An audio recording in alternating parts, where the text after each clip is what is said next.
Guys এখানে হচ্ছে আমরা মশলাটাকে কষিয়ে নিচ্ছি। তোমার চেহারাটা দেখাতে পারলে ভালো লাগতো। দেখা নেই। এরপরে আমরা এর মধ্যে দিয়ে দিচ্ছি আলু গোল গোল করে, খোসা ছাড়াইবেন, চাইলে নাও ছাড়াইতে পারেন। আচ্ছা যে আলুর মধ্যে যে কাঁচা পেঁয়াজ দেখা যাচ্ছে ওটা কিছু মাইন্ড করি না। হ্যাঁ আসলে পেঁয়াজ কেটে আলুর মধ্যে রাখা হয়েছিল, আলুটাকে কেটে ঢুকে এরপর হচ্ছে আলুগুলোকে উল্টে পাল্টে উল্টে পাল্টে নেড়ে নেবেন। হ্যাঁ উল্টে পাল্টে ভেজে নেবেন। ও হ্যাঁ কষিয়ে নেবেন, কষিয়ে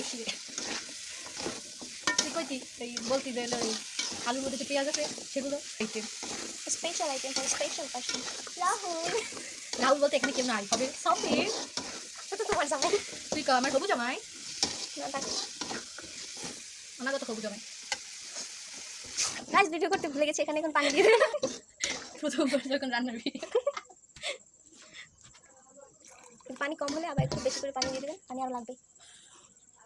তুই কম হলে আবার একটু বেশি করে দিয়ে দেবেন। হ্যাঁ আমরা এনে 3বার পানি দিয়েছি কিন্তু পানির পরিমাণটা বলতে পারতেছি না। আলুটা ডুবু ডুবু করবেন, ডুবু ডুবু। হ্যাঁ যেন আলুগুলো ডুবে মরে যেতে পারে সেই পরিমাণে সুইসাইড পানি করেছে, দিবেন। সুইসাইড।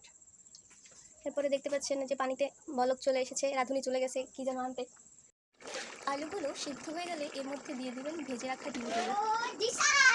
একে একে ডিমগুলো দিয়ে দিবেন। আমাদের যে রান্না ডিমগুলো একটু পড়ে গেছে মাঝখান থেকে, ডোন্ট মাইন্ড গাইস, তা ব্যাপার না, স্কিপ করে যান। হ্যাঁ।